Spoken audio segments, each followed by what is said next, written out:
Hello student, class 12th में हम पढ़ रहे थे sexual reproduction in flowering plant, यानी फ्लावरिंग प्लांट का सेक्सुअल रिप्रोडक्शन पढ़ रहे थे। जिसमें से हम अपनी पिछली वीडियो में कहाँ तक पढ़ चुके थे। हमारा पहला टॉपिक क्या था, रिप्रोडक्शन हो चुका है, रिप्रोडक्शन क्या होता है। फिर उसके बाद रिप्रोडक्शन के इसके टाइप्स हो चुके हैं। टाइप्स के बाद में फिर स्ट्रक्चर ऑफ फ्लावर हो गया। इसमें इस चैप्टर में क्या हुआ है, सबसे पहला जो इस चैप्टर का जो टॉपिक था सबसे पहला वो क्या था कि स्ट्रक्चर ऑफ फ्लावर, यानी फ्लावर का जो स्ट्रक्चर होता है वो कैसे होता है। ठीक है, हमने सबसे पहले इसमें क्या पढ़ा था, स्ट्रक्चर ऑफ फ्लावर। उसके बाद फिर स्ट्रक्चर ऑफ फ्लावर के बाद में फिर हमने पढ़ा था मेल रिप्रोडक्टिव आर्गन। फिर उसके बाद हमने पढ़ा मेल रिप्रोडक्टिव आर्गन के बारे में। उसके बाद फिर क्या पढ़ा, माइक्रोस्पोरोजेनेसिस। और फिर पढ़ा पॉलन ग्रेन फॉर्मेशन।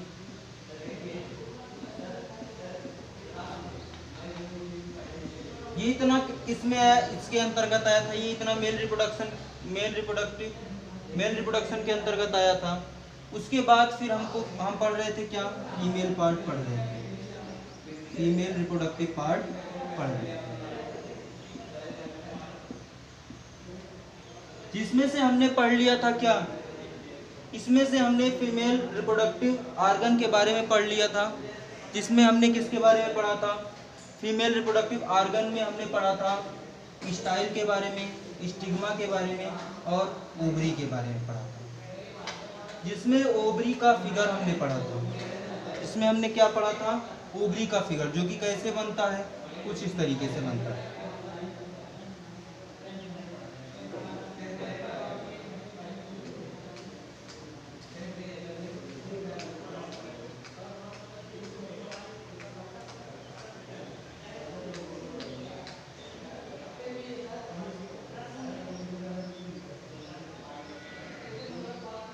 कुछ इस तरीके से उसका फिगर बना था। जिसमें से हमारा ये जो इस तरफ का पार्ट था उसे कहते हम आउटर इंट्यूबमेंट, अंदर वाले पार्ट को ईयर इंट्यूबमेंट। उसके बाद फिर ये जो पार्ट था इसको कहते एम्ब्रियोसाइक, ये पार्ट कहते न्यूक्लियस,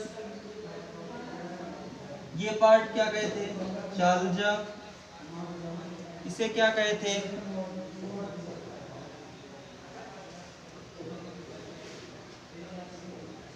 फ्यूनिकल। उसके बाद ये पार्ट हमारा फ्यूनिकल था।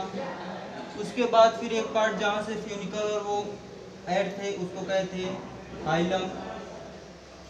यहाँ पे एक जो पोर दिखता है उस पोर को क्या कहते हैं,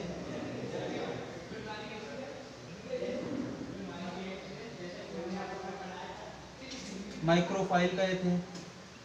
उसके बाद फिर जिस पॉइंट पे जहाँ पे माइक्रोफाइल था उस पार्ट को हम नहीं बताए थे, और उस पार्ट का जो नाम है उसका नाम हमारे में है माइक्रोपाइरल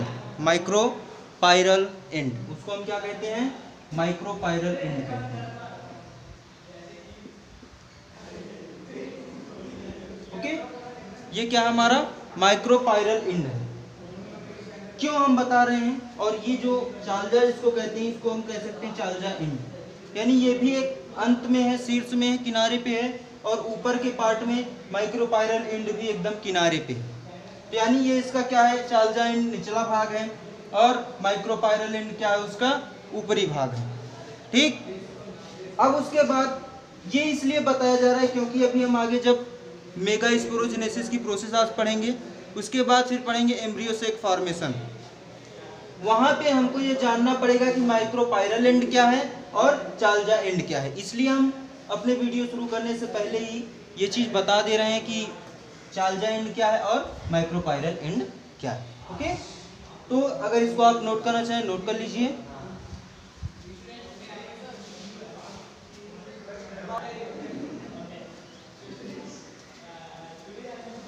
अब अगली चीज इसमें क्या है कि जब हम इंट्यूगमेंट देखेंगे, यानी जो ओव्यूल में जो भी इंट्यूगमेंट पाई जा रही, अगर उनकी संख्या देखेंगे तो उनके संख्या के आधार पे हम ये बता सकते हैं कि जो ओव्यूल होते हैं बहुत से प्रकार के होते हैं।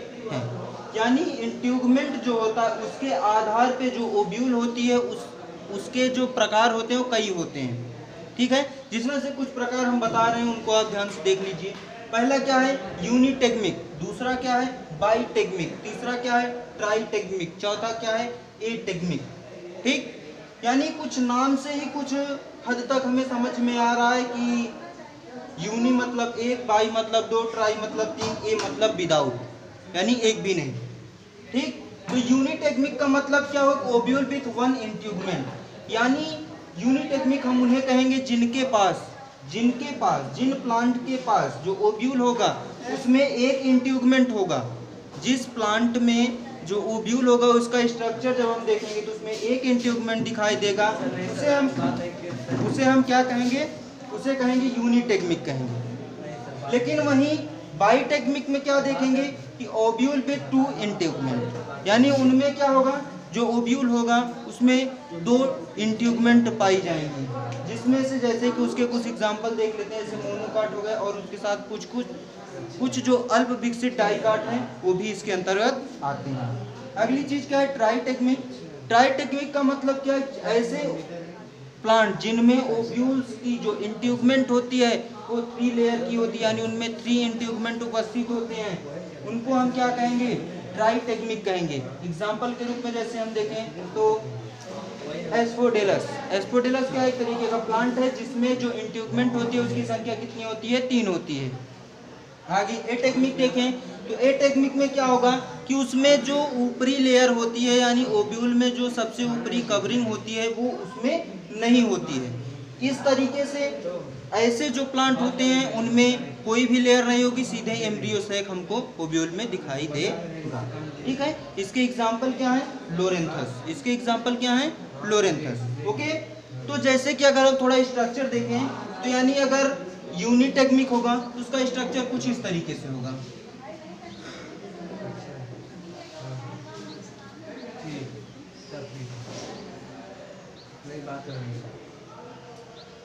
कुछ इस तरीके से होगा, किसका? यूनिटेगमिक का। वहीं अगर बाईटेगमिक देखें तो जैसे अभी पिछला फिगर बना था उस तरीके से होगा। ट्राईटेगमिक में क्या होगा? इसी फिगर में हम तीनों समझ लेते हैं। ये तो हो गया यूनि हमारा। उसके बाद अगर जैसे बाई होगा तो बाई में क्या होगा कि यानी इनकी संख्याएं कितनी हो जाएंगी? 2 हो जाएंगी। उसके साथ ओव्यूल हमारा होगा, एम्ब्रियो सैक होगी और उसके बाद फिर फ्यूनिकल होगा। ठीक, तो यानी कुल मिला के ये हमारा कैसा स्ट्रक्चर हुआ? अगर इस तरीके का हमको ओव्यूल दिखाई देता है जिसका मतलब क्या है? बाईटेगमिक है। ट्राईटेगमिक का मतलब इसमें एक पार्ट और आ जाएगा बीच में, तो क्या हो गया? ट्राईटेगमिक हो गया। और विदाउट एनी इंट्यूगमेंट, इसका मतलब क्या हुआ कि जिसमें कोई भी इंट्यूगमेंट ना हो, बिना इंट्यूगमेंट वाला जो होगा वो क्या कहलाएगा? हमारा एटेगमिक कहलाएगा। इतनी बात समझ में आ गई? यानी एटेगमिक क्या है, ट्राईटेगमिक क्या है, बाईटेगमिक क्या है, यूनिटेगमिक क्या है। लिखना चाहें लिख लीजिए इसको।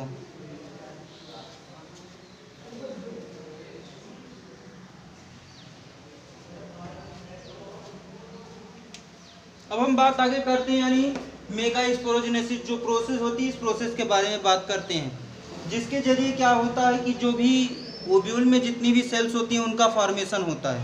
किसके जरिए? मेगास्पोरोजेनेसिस के जरिए। अगर ये प्रोसेस नहीं होगी तो क्या होगा? जो सेल होती हैं उन सेल का फॉर्मेशन नहीं होगा।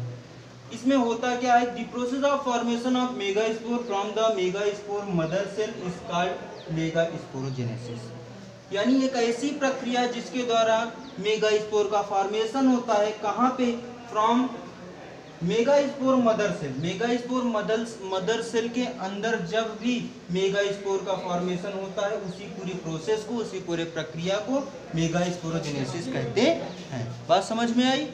अगली चीज क्या है कि इस प्रोसेस में जो भी सेल बनते हैं, यानी ये जो पूरी मेगास्पोरोजेनेसिस की प्रोसेस होगी, इसमें जब सेल बनेंगे, जो भी सेल प्रोड्यूस होंगे कैसे होंगे? लार्ज होंगे।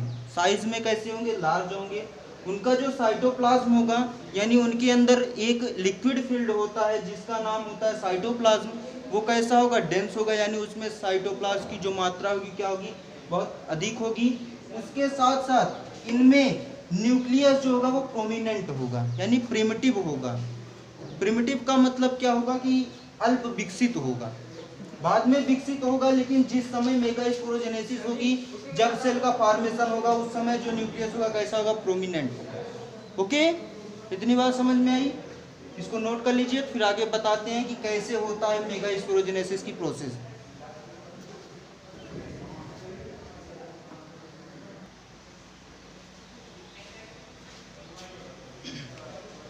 अब हम बात करते हैं कि भाई सेल का फॉर्मेशन हुआ, सेल कैसा था, लार्ज था, उसका साइटोप्लाज्म कैसा था, डेंस था, ठीक, ये सब बात हुई। लेकिन उसके बाद फिर आगे माइक्रोस्पोरोजेनेसिस में और कुछ तो प्रोसेस हुई होगी, केवल यही तो नहीं कि सेल का फॉर्मेशन हो गया उसके बाद फिर कुछ नहीं हुआ होगा, नहीं, उसके बाद भी कुछ ना कुछ हुआ है।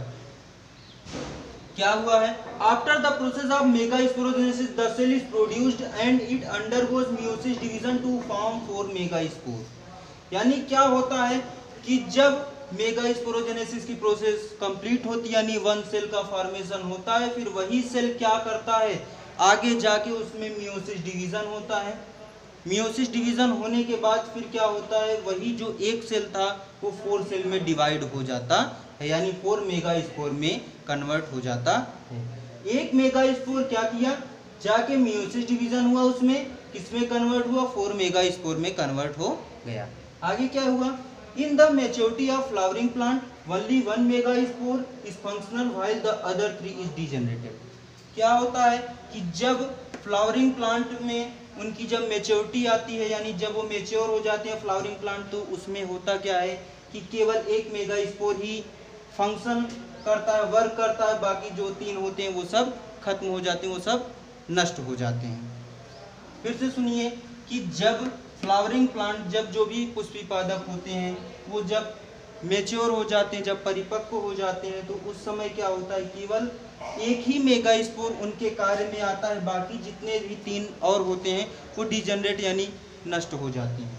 बात समझ में आई इतनी?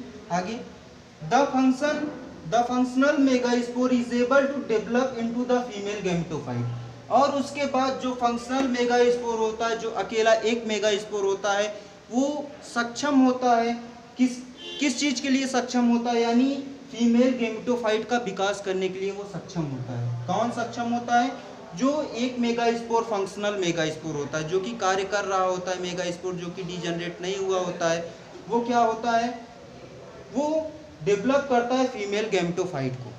ठीक, आगे फिर क्या हुआ, and then it develop and form embryo sac from a single megaspore is called monosporic development. उसके बाद फिर क्या होता है, डेवलपमेंट और होता है, फिर एम्ब्रियो सैक का फॉर्मेशन होता है। जब एम्ब्रियो सैक बनती है उसके बाद फिर एम्ब्रियो सैक में जब एक सिंगल मेगास्पोर जाके क्या करता है, डेवलप करता है, उस पूरी प्रोसेस को हम क्या कहते हैं, मोनोस्पोरिक डेवलपमेंट कहा जाता है या कहते हैं। बात समझ में आई? फिर से सुनिए, मेगास्पोरोजेनेसिस की प्रोसेस में एक सेल क्या होती है, प्रोड्यूस होती है, एक सेल उत्पन्न होती है। वह सेल, उस सेल में मियोसिस डिवीजन होता है, मियोसिस डिवीजन होने के बाद वो 4 मेगास्पोर में कन्वर्ट हो जाती है, यानी एक मेगास्पोर सेल मियोसिस डिवीजन हुआ, 4 मेगास्पोर सेल में कन्वर्ट हुई। उसके बाद फिर जब फ्लावरिंग प्लांट मैच्योरिटी के स्टेज पे रहा, उस समय क्या हुआ, उसका एक मेगास्पोर फंक्शनल, एक मेगास्पोर कार्य किया, बाकी जो 3 मेगास्पोर बने, 4 बने थे तो एक ही काम में आया, बाकी 3 क्या हुए, नष्ट हो गए। आगे क्या हुआ, फिर उसके बाद जो कार्य कर रहा हो, जो मेगास्पोर लिविंग रहता है, वो क्या करता है, डेवलपमेंट किसका करता है, फीमेल गैमेटोफाइट का निर्माण करता है, विकास करता है उसका।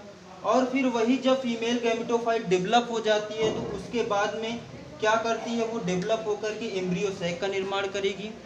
एम्ब्रियो सैक के निर्माण करने के बाद जब एम्ब्रियो सैक में एक ही मेगास्पोर का डेवलपमेंट होता है, जिस अवधि में जब एम्ब्रियो सैक में केवल सिंगल मेगास्पोर का डेवलपमेंट होता है, उस डेवलपमेंट को मोनोस्पोरिक डेवलपमेंट कहते हैं। नोट कर लीजिए इसको।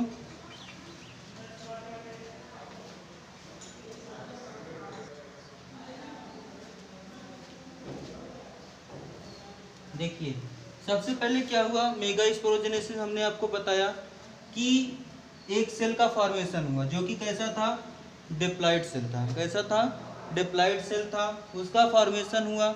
उसमें क्या हुआ, मियोसिस हुआ। मियोसिस डिवीजन होने से क्या हुआ, ये सेल दो बार बढ़ती है। मियोसिस में क्या होता है, पहले मियोसिस फर्स्ट होता है, उसमें सेल एक बार बटी, यानी एक सेल किस में बटी, दो भाग में बढ़ गई, वही सेल दो भाग में बटी। फिर मियोसिस सेकंड हुआ जब, तो क्या हुई, वही सेल फिर चार भाग में बढ़ जाती है। बात समझ में, कैसे चार सेल बने, यानी कैसे चार मेगा स्पोर बने थे। यानी मियोसिस डिवीजन दो पार्ट में होता है, एक में दो सेल का निर्माण होता है, फिर उसके बाद वही दो सेल आपस में फ्री डिवाइड होके चार सेल बनाती है। ओके, तो यहाँ पे क्या हुआ कि जो मेगा स्पोर मदर सेल था, जिसको हम MMC से डिनोट कर सकते हैं। ओके, ये 4 सेल में बटी, कितने में बटी, 4 सेल में, किसके द्वारा, मियोसिस डिवीजन के द्वारा, जिसमें से हमारे 3 सेल जो थे वो डीजनरेट हो गए, एक सेल फंक्शन करने लगा, एक सेल केवल कार्य करने लगा। कब करने लगा कार्य, जब प्लांट मेच्योर हुआ, जब फ्लावरिंग प्लांट मेच्योर हुआ। उसके बाद फिर क्या हुआ, उसमें भी मियोसिस डिवीजन होगा, उसमें भी मियोसिस डिवीजन होगा। और मियोसिस डिवीजन होते होते क्या होगा, फिर उसमें भी 4 सेल बनेंगे। उसमें जो कि हेप्लॉइड सेल था, जिसको हम N से डिनोट करते हैं हेप्लॉइड को, ठीक, वो भी क्या हुआ, उसमें डिवीजन होने लगा। मियोसिस कितनी बार हुआ, 2 बार हुआ, क्योंकि मियोसिस फर्स्ट मियोसिस सेकंड 2 बार हुआ, उसमें भी 4 सेल बने। जैसे 4 सेल बने उसके बाद फिर किसका फॉर्मेशन हुआ, वहीं पे एम्ब्रियो सैक का फॉर्मेशन हुआ। लेकिन उससे पहले एक वर्ड आया था, मोनोस्पोरिक डेवलपमेंट। यानी मोनोस्पोरिक डेवलपमेंट क्या होता है, जब एक ही सेल डेवलप कर रही होती है, उसी प्रोसेस को मोनोस्पोरिक डेवलपमेंट कहा जाता है। यानी यहाँ पे 4 सेल बनी थी, लेकिन इसमें केवल एक ही सेल पार्टिसिपेट कर रही, 3 सेल पार्टिसिपेट नहीं कर रही हैं। तो इस तरीके का जो डेवलपमेंट होगा उसे क्या कहेंगे, मोनोस्पोरिक डेवलपमेंट कहें। ये फिगर बना लीजिए।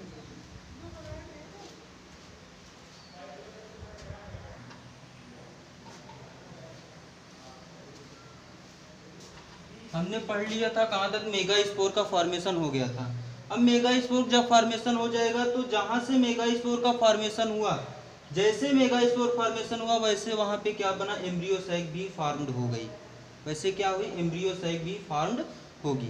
क्योंकि अगर एम्ब्रियो सैक फॉर्म नहीं होगी तो कैसे हमारा जो न्यूक्लियस होगा वो डेवलप करेगा, बिना एम्ब्रियो सैक के न्यूक्लियस डेवलप नहीं करेगा।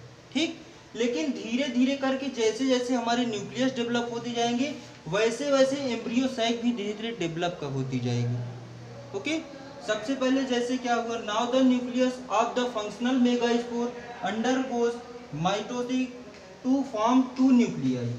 यानी क्या हुआ, सबसे पहले हुआ क्या, मेगास्पोर में जो भी न्यूक्लियस था वो उसमें माइटोसिस डिवीजन हुआ। माइटोसिस डिवीजन होने के बाद 2 न्यूक्लियाई को बनाया, वो माइटोसिस डिवीजन हुआ, उसके बाद फिर 2 न्यूक्लियाई बनाया। They started move to the opposite direction. लेकिन उसके बाद फिर क्या हुआ कि जो 2 न्यूक्लियस बने, यानी जैसे मान लीजिए कि ये एक न्यूक्लियस बना और ये एक न्यूक्लियस बना, वो दोनों न्यूक्लियस क्या करने लगे, अपने से विपरीत दिशा में मूव करना शुरू कर दिए।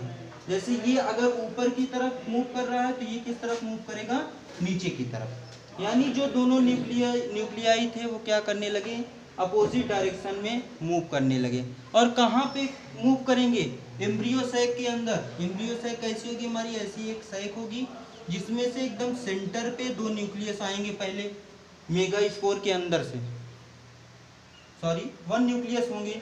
उस 1 न्यूक्लियस में क्या होगा कि माइटोसिस डिवीजन हुआ, एक न्यूक्लियस 2 न्यूक्लियस में बंट गया। जैसे ये 2 न्यूक्लियस में बटा, फिर क्या हुआ, तुरंत ये अपोजिट डायरेक्शन में मूव करना स्टार्ट कर देंगे और अंतोगत तो कहाँ पहुँच जाएंगे, उसके एकदम एंड पे। एक कहाँ पे पहुँच जाएगा, चालजा एंड पे, और दूसरा कहाँ पे पहुँच जाएगा, माइक्रोपायरल एंड पे पहुँच जाएगा। एक कहाँ पहुँचेगा, चालजा एंड पे, दूसरा कहाँ पे पहुँचेगा, माइक्रोपायरल एंड पे जाके पहुँच जाएगा। बात समझे। अब उसके बाद फिर आगे क्या हुआ,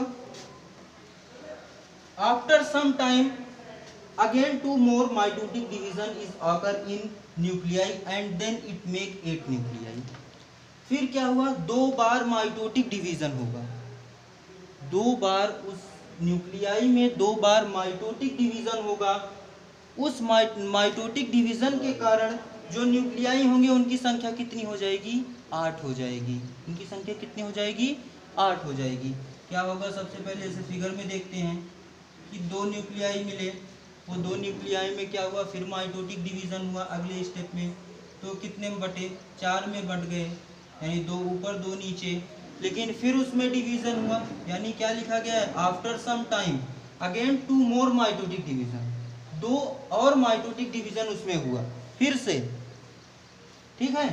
तो फिर क्या हुआ, फिर उस एम्ब्रियो साइक में 4 ऊपर और 4 नीचे, यानी 8 न्यूक्लियाई का फॉर्मेशन हो गया। यहाँ तक में कितने न्यूक्लियाई बने, 8 न्यूक्लियाई। फिर क्या हुआ, the 6 out of the 8 nucleus they are surrounded by the cell wall and they organized by the cell into the female gametophyte। उसके बाद फिर ये जो 8 सेल थे, इनमें 6 सेल को हटा करके बाकी जितने भी सेल थे उनके ऊपर से सेल वॉल सराउंड हो गई, उनके चारों तरफ से सेल वॉल घिर गई, यानी चारों तरफ से उनके क्या हुआ, न्यूक्लियस के चारों तरफ सेल वॉल आ गई, और उसमें से जो 6 सेल थे वो अलग हो गए। और उसके बाद फिर उन्होंने किसका निर्माण किया, फीमेल गैमेटोफाइट का निर्माण किया। फिगर के द्वारा हम समझेंगे कि कैसे उसके ऊपर से सेल आती हैं न्यूक्लियस के ऊपर, कैसे सेक्स सेल सेपरेट होते हैं, ये सब चीज इसको नोट कर लीजिए पहले।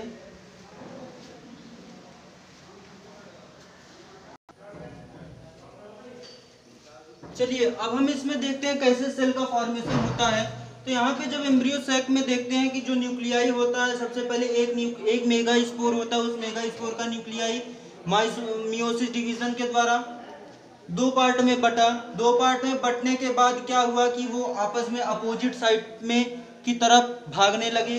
अपोजिट साइड की तरफ जब भागने लगे तो एक जाके एक एंड पे, एक जाके एक एंड पे सेट हो गए। उसके बाद फिर क्या हुआ, इसमें अगेन 2 बार माइटोटिक डिवीजन हुआ, तो एक बार 4 सेल बने, फिर उसके बाद 8 सेल, 8 न्यूक्लियाई बने, not cell, it is nuclei, okay, it is NuClei, okay, and it is also nuclei, it is also nuclei, okay। फिर क्या हुआ, फिर आगे क्या हुआ, हम इसमें हम इस वाले फिगर में इसका ये ऊपर का सिरा क्या है, माइक्रोपायरल एंड है, नीचे का सिरा क्या है, चालजा एंड है। तीन जो न्यूक्लियस थे, 3 ऊपर वाले 3 नीचे वाले, ये आपस में 3 ऊपर और 3 नीचे सेट हो गए। लेकिन 2 जो 6 सेल थे, जो 6 न्यूक्लियाई थे, वो अलग हो गए, और वो दोनों क्या किए, बीच में सेंटर में जा करके अपना स्थान ले लिए, जिनको हम किस नाम से जाने, इनको हम पोलर न्यूक्लियाई के नाम से जाने। और माइक्रोपायरल एंड की तरफ जो भी सेल थे, जो भी न्यूक्लियाई थे, माइक्रोपायरल एंड की तरफ जो न्यूक्लियाई थे उन्हें क्या कहे, साइनर्जिड के नाम से जाने, और जो चालजा एंड की तरफ जो न्यूक्लियाई थे उन्हें एंटीपोडल के नाम से हम जाने। बात समझ में आई इतनी। अब उसके बाद फिर क्या हुआ, हमने आपसे बताया था फीमेल गैमेटोफाइट का निर्माण हुआ, उससे पहले उसमें सब में सेल चारों तरफ से उनको न्यूक्लियाई को सेल सराउंड करने लगी, सेल जो है चारों तरफ न्यूक्लियाई की घेरने लगी। फिर क्या हुआ, जब चारों तरफ न्यूक्लियाई का सेल चारों घेर ली, तो आगे क्या हुआ, आगे चल के हम इस फिगर को उल्टा कर दिए हैं। यहाँ पे देखिए आप, माइक्रोपायरल एंड को नीचे कर दिए, चालजा एंड ऊपर कर दिए हैं, ओके। इससे आप थोड़ा भी विचलित ना होइएगा, ओके। जिसमें से क्या हुआ, सब जितनी भी सेल्स थी वो सारे, जितने भी न्यूक्लियाई थे वो सारे इसमें क्या हो गए हैं, सब के सब सेल सराउंडेड हो गए हैं, सब में सेल सराउंड हो गई चारों तरफ से। उसके बाद चालजा की तरफ एंटीपोडल आ गया हमारा।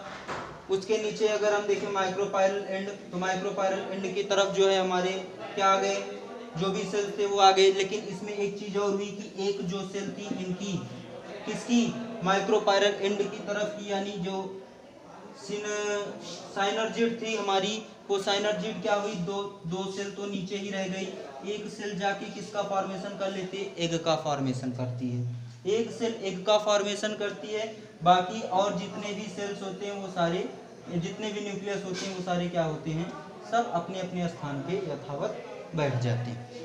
इतनी बात समझ में आई। यानी अगर आप देखें तो यहाँ पे 3 सेल्स हैं, लेकिन यहाँ पे जाने के बाद वो कितने में हो गई, 2 सेल्स में बढ़ जाती है।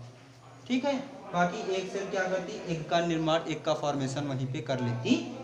तो ये क्या था आपका एम्ब्रियो से एक फॉर्मेशन था। इस फिगर को बना लीजिए, तो फिर आगे अगर कुछ इसमें और होगा तो हम बताने का प्रयास करते हैं आप लोगों को। ओके, लेकिन एक चीज़ इसमें और देख लेते हैं, यानी इसमें जो सेल बनी, सेल कितनी बनी, और जो न्यूक्लियस थे यानी जो न्यूक्लियाई थी वो कितनी थी। ठीक है, तो इस पूरे प्रोसेस में अगर हम नंबर्स ऑफ सेल्स की बात करें और नंबर्स ऑफ न्यूक्लियाई की बात करें तो कितने हैं, यहाँ पे हम देखेंगे यहाँ पे कितने न्यूक्लियाई हैं, कितने सेल्स हैं। ओके, तो यहाँ पे अगर हम न्यूक्लियाई की बात करें तो न्यूक्लियाई की संख्या 1 2 3 4 5 6 7 8, यानी यहाँ पे जो न्यूक्लियाई की संख्या कितनी है, 8 है। कैसे है, 2 यहाँ पे हो गई, 3 यहाँ पे हो गई, 3 2 5 हो गई, 6 7 1 8, 6 7 1 8। ठीक, यानी जो न्यूक्लियाई की संख्या थी वो कितनी थी, 8 थी। लेकिन वहीं अगर सेल की संख्या देखी जाए तो सेल कितनी थी, 1 2 3 4 5 6 7। सेल कितनी थी, सेल केवल और केवल 7 सेल्स थी। नंबर 1 2 3 4 5 6, यानी जो हमारे सेल्स की संख्या थी वो ओनली 7 थी, लेकिन जो न्यूक्लियाई की संख्या थी वो कितनी थी, 8 थी। 1 2 3 4 5 6 7 8। बात समझ में आई। तो आपको ये नंबरिंग नहीं लिखनी है वहाँ पे फिगर बनाते समय, इतनी चीज़ आप याद जरूर रखेंगे कि आपको क्या करनी है, नंबरिंग नहीं लिखनी है। इसको पहले आप बना लीजिए, फिर उसके बाद हम आगे अगर और कुछ बताना होगा बताएंगे, नहीं तो यहीं पे अपना वीडियो आज का एंड कर देते हैं। बना लीजिए इसको। अब हम जैसे कि अगर हम देखें कि ये हमारा क्या था, एम्ब्रियो सैक फॉर्मेशन था। वहीं अगर हम इसके पहले बात करें किसके बारे में, पॉलन ग्रेन फॉर्मेशन के बारे में बात करें, तो कुछ हद तक काफ़ी ज़्यादा ये सब आपस में मिलते जुलते हैं। मेल सेक्स और male reproductive part, female reproductive organ, ये दोनों आपस में बहुत ज़्यादा मिलते जुलते हैं। क्योंकि वहाँ पे क्या होती थी, वहाँ पे माइक्रो स्पोरोजेनेसिस की प्रोसेस होती थी, यहाँ पे मेगा स्पोरोजेनेसिस की प्रोसेस हो रही है। बाकी अगर वहाँ पे देखा जाए तो वहाँ पे जो पार्ट, जो भी ऑर्गन थे, उस ऑर्गन का नाम स्टामेन था, यहाँ पे इस ऑर्गन का नाम पिस्टल है। उसमें एंथर और फिलामेंट पाए गए थे, इसमें स्टिग्मा, स्टाइल और ओवरी पाई गई थी, बस। बाकी उसमें पॉलन ग्रेन फॉर्मेशन हुआ, तो इसमें क्या हुआ, एम्ब्रियो सैक फॉर्मेशन हुआ है। ठीक है, तो इस वीडियो में अगर आपको कोई भी चीज़ समझ में ना आई हो, या फिर कोई भी दिक्कत हो, या फिर कुछ ऐसा टॉपिक हो, केवल एक पार्ट हो जो कि ना समझ में आया हो, तो आप हमें कमेंट बॉक्स में टाइप कर सकते हैं कि हमें ये चीज़, ये टॉपिक नहीं समझ में आई है। हम उसको और बेहतर समझाने का प्रयास करेंगे, एक अलग ढंग से समझाने का प्रयास करेंगे।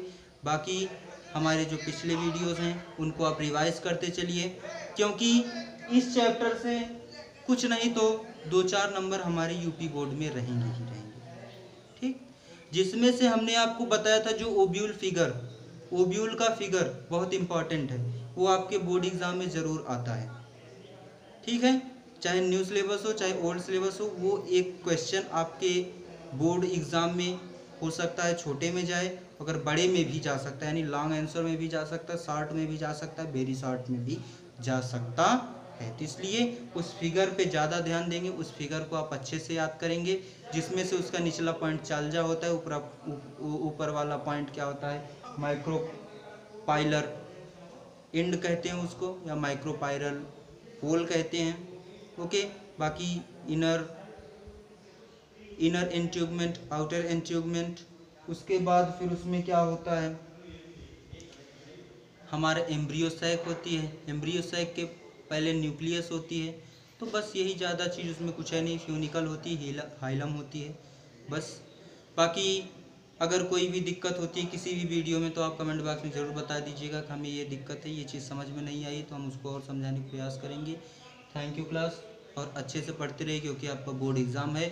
अच्छे से हर चीज़ को पढ़ते रहिए जिससे कि, और उसके साथ साथ बार बार रिवाइज भी करते रहिए। ठीक है, थैंक यू क्लास।